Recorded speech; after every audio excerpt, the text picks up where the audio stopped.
प्रणाम स्वामी जी।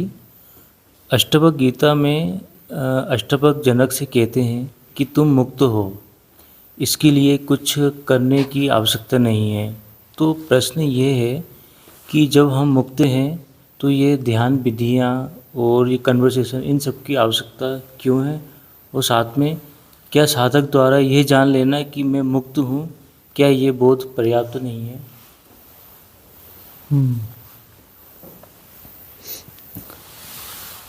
अष्टावक्र संहिता, इसको पढ़ने के बाद बहुत सारे कन्फ्यूजन पैदा हो जाते हैं,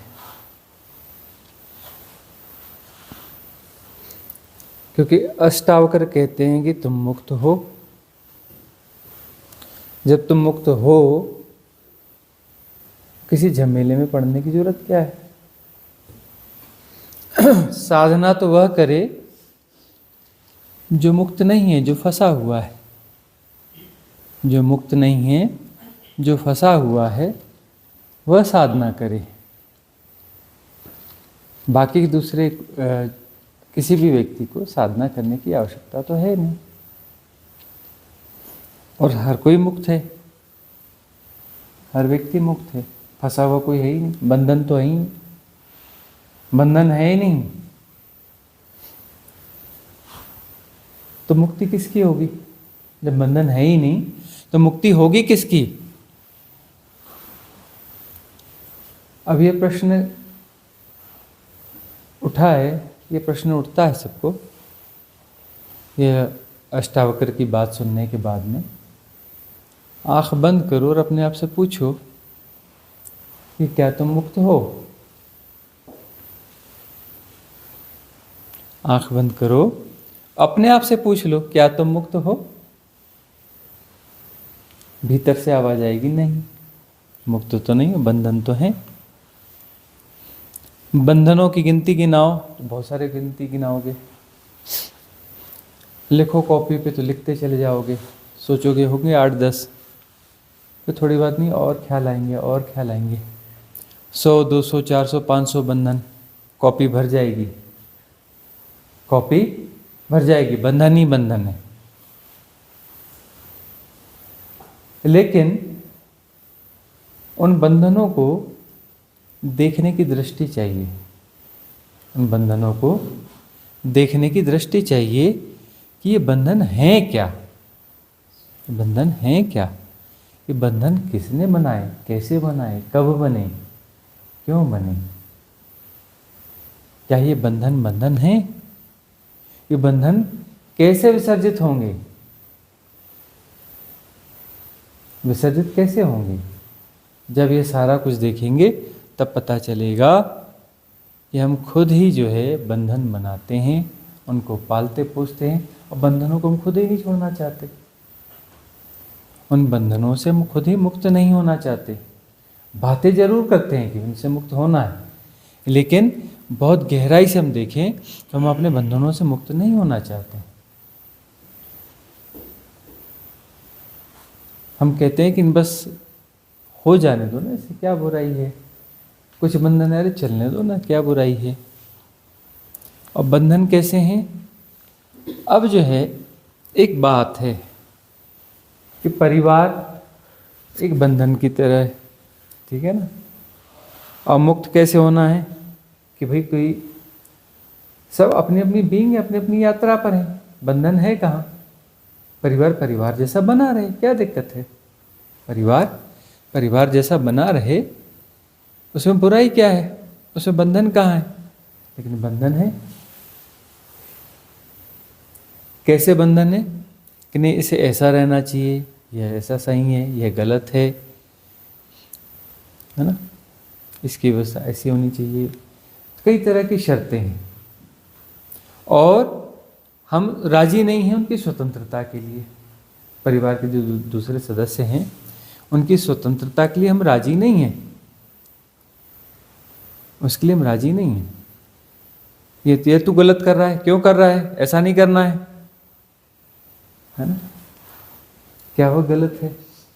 गलत भी नहीं है, उसके अपने व्यवहारिक सत्य भी हैं। लेकिन अंदर से इतनी ज़्यादा पकड़ है कि वह वैसा नहीं करेगा तो हम भीतर से हिल जाएंगे और उसको हम संघर्ष की तरह लेंगे, उसमें लगे रहेंगे कि ऐसा नहीं, ऐसा ही होना चाहिए। फिर यह है कि वह नहीं भी कर रहा है और हम उसको नहीं भी कर पा रहे हैं, तो मानसिक रूप से हमारी एक्सरसाइज चलती रहेगी। मानसिक रूप से हमारी एक्सरसाइज चलती रहेगी कि ये गलत हो रहा है, ऐसा क्यों हो रहा है, ऐसा फलाना क्यों है, ऐसा ठिकाना क्यों है। ठीक है ना। अब जो है बहुत सारे मत जो हैं पड़ोसियों के, रिश्तेदारों के, वो हमारे लिए मायना रखते हैं। उनके मत क्या हैं, उनके मत के खिलाफ यदि कुछ हो रहा है तो आगे समस्या आएगी। अब यह व्यवहारिक सत्य भी है, लेकिन अंदर अंदर हम उससे परेशान भी हो रहे हैं। अंदर अंदर परेशान हो रहे हैं मतलब पकड़ बनी हुई है। तो मुक्त तो तुम हो, ये बात तो सैद्धांतिक रूप से तो सही है, लेकिन अपने अंदर झांक के देखो कि क्या वास्तव में तुम मुक्त हो। और बंधन तुम्हारे ही क्रिएटेड है। वही कथा हम कहते हैं कि भगवान बुद्ध जो है एक दिन आए, सुबह एक निश्चित समय था, निश्चित स्थान था, वो चबूतरे पे बैठा करते थे और वो आए, वहाँ से उन्हें प्रवचन देना था। उनके हाथ में एक रुमाल था, उस रुमाल में कुछ गांठें पड़ी हुई थी। वो बैठ गए, बैठ करके और गांठें बांध ली उसमें और दोनों छोर पकड़ लिए उन्होंने और उसे खींचने लगे। तब जो है किसी भिक्षु ने पूछा, भंते आप यह क्या करते हैं? बोले मैं इन गांठों को खोलने की कोशिश कर रहा हूँ। तू बता। अब तूने पूछा तो मैं कैसे खोलूँ? और दोनों छोरों को पकड़ के खींचने लगे।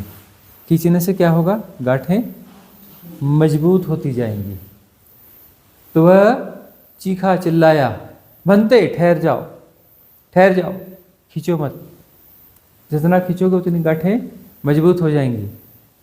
अच्छा तो बता क्या करूं? तब उस भिक्षु ने कहा कि पहला काम तो यह करें कि यह देखें कि गांठें आपने लगाई कैसे हैं।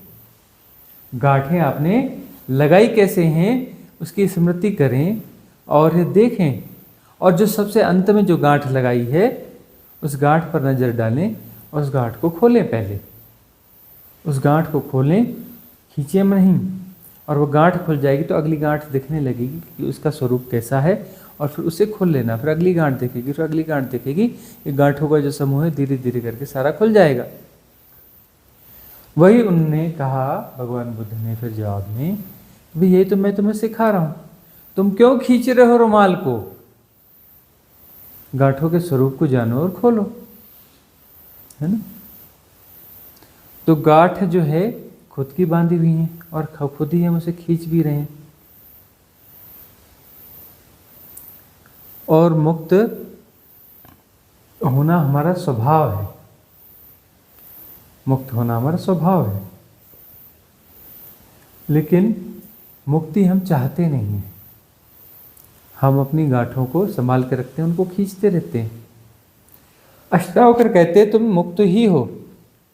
किससे कह रहे हैं? तुमसे कह रहे हैं। अष्टावक्र कह रहे हैं कि तुम मुक्त हो, बंधन में तुम नहीं हो। क्या तुमसे कह रहे हैं? तुम अष्टावक्र के पास रहते तो तुम्हें बताते कि अष्टांगिक मार्ग क्या है, कैसे तुम इससे मुक्त होगे, तुम्हारे बंधन कैसे हैं। इस प्रकार की बातें करते तुमसे। तुमसे बिल्कुल ना कहते कि तुम मुक्त हो। वह तो उन्होंने जनक से कहा, तुमसे थोड़ी ना कहा है। वो जनक की हैसियत थी, जनक की वह क्वालिटी थी, है ना। अब एक घटना घटी कि आनंद जो है, भिक्षु आनंद, वह भगवान बुद्ध के साथ था और वह उनका चचेरा भाई था, बड़ा भाई था। और सन्यास के पूर्व उसने शर्त ली थी कि सन्यास के बाद तो मैं भिक्षु हो जाऊंगा, शिष्य हो जाऊंगा। उसके बाद तो मैं कोई शर्त या कुछ रख नहीं सकता। तो अभी मैं बड़ा भाई हूं, अभी मेरी कुछ शर्तें हैं कि मैं जो भी प्रश्न करूं उसका आपको जवाब देना पड़ेगा। आप जहां रहोगे जिस रूम में, मैं वहां रहूंगा, वहां मुझे रहने की अनुमति होनी चाहिए। और तीसरा, मैं किसी को भी लेके आऊं आपके पास में कोई प्रश्न करने के लिए, तो आपको उसको प्रश्न सुनने पड़ेंगे और उसका जवाब देना पड़ेगा। ये 3 शर्तें मनवाई थी और उसके बाद वो संन्यास्त हुआ था।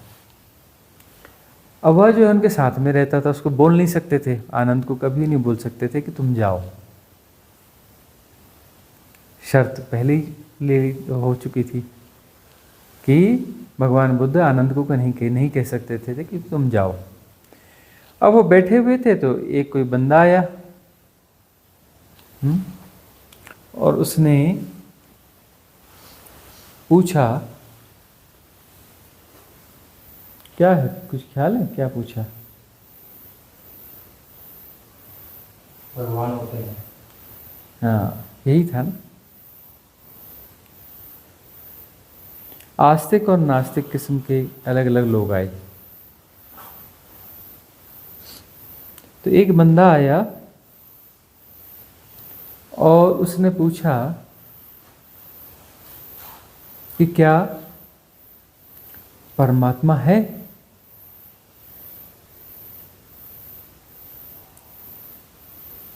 उन्होंने पूछा कि तुम्हारी क्या राय? बोले हाँ, परमात्मा तो होता है। तो भगवान बुद्ध ने कहा, परमात्मा तो नहीं होते, परमात्मा जैसा तो कुछ होता नहीं है। चर्चा हो गई, तो चला गया। दूसरा आया, संयोग कुछ समय बाद दूसरा आया और उसने कहा कि मैं तो नास्तिक हूँ, परमात्मा बिल्कुल नहीं होते। आप क्या कहते हैं? परमात्मा जैसी कोई चीज़ नहीं होती, मैं नास्तिक हूँ। आप क्या कहते हैं? परमात्मा तो होते हैं भाई, तुम नास्तिक हो तो रहे हो, हमें क्या लेना देना, लेकिन परमात्मा तो होते हैं, है ना, परमात्मा तो है। और शाम को जो फिर तीसरा बंदा आया और उसने कहा कि भंते यह बताएं कि परमात्मा होते हैं कि नहीं होते हैं, परमात्मा है या नहीं है, ये मामला है क्या? उन्होंने कहा, तू मुझसे क्यों पूछ रहा है, किसी से क्यों पूछ रहा है? तू अपने आप खोज ना, परमात्मा है या नहीं है, तू खोज ले तो पता चल जाएगा है या नहीं है। अब 3 व्यक्ति आए और तीनों को अलग अलग उत्तर मिला। और जो है आनंद बिल्कुल कंफ्यूजन में उसकी हालत हुई खराब। बोले आप कहीं पे स्थिर हैं या नहीं है, ये मुझे बताओ, आपका कोई स्थिर सिद्धांत है या नहीं है?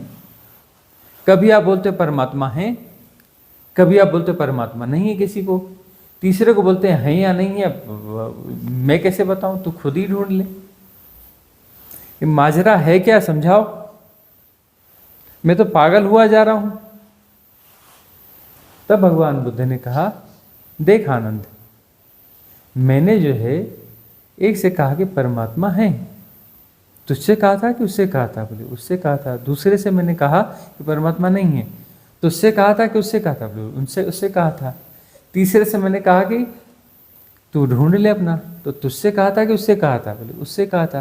तू बीच में क्यों टांग फंसा रहा है, तू क्यों बीच में कूद रहा है?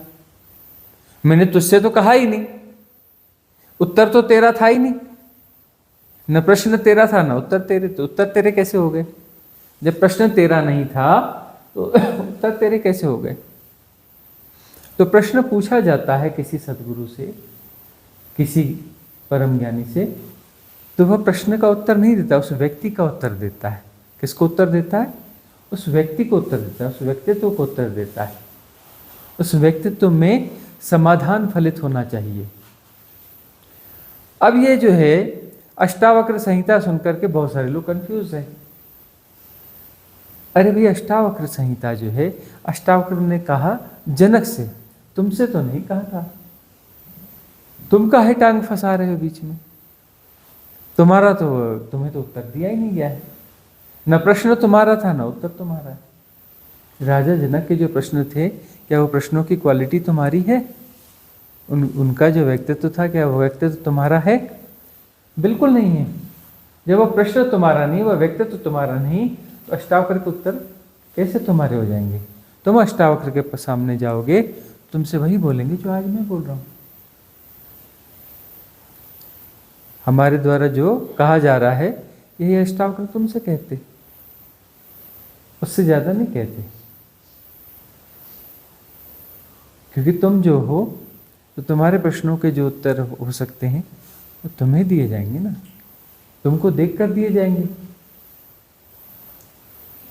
तुम मुक्त नहीं हो, तुम बंधन में हो, और बंधन तुमने सृजे हैं, गांठें तुमने बांधी हैं रुमाल में, और रुमाल दोनों तरफ से पकड़ के तुम खींच रहे हो।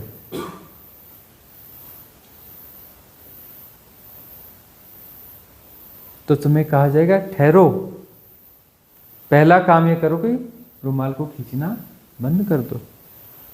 पहला काम खींचना नहीं, करने वाले सब बिगाड़ देते हैं, बिना किए सब ठीक हो जाता है ना। दूसरी बात, सम्यक दृष्टि, देखो उसको। गांठें बांधी कैसे, उनके स्वरूप को पहचानो, और जो है कौन सी गांठ आखिर में बांधी है वह स्पष्ट रूप से दिख रही है, उसके स्वरूप को पहचानो और खोल लो। वो उसके खुलते ही अगली गांठ दिखने लगेगी, फिर उसे खोलो, फिर उसे खोलो। ठीक है ना। तो प्रश्न जो है किसको दिए जाते हैं? उस व्यक्ति को दिए जाते हैं। तो जनक के जो उत्तर दिए गए जनक को, वो जनक को दिए गए, वो तुम्हारे उत्तर नहीं हो सकते।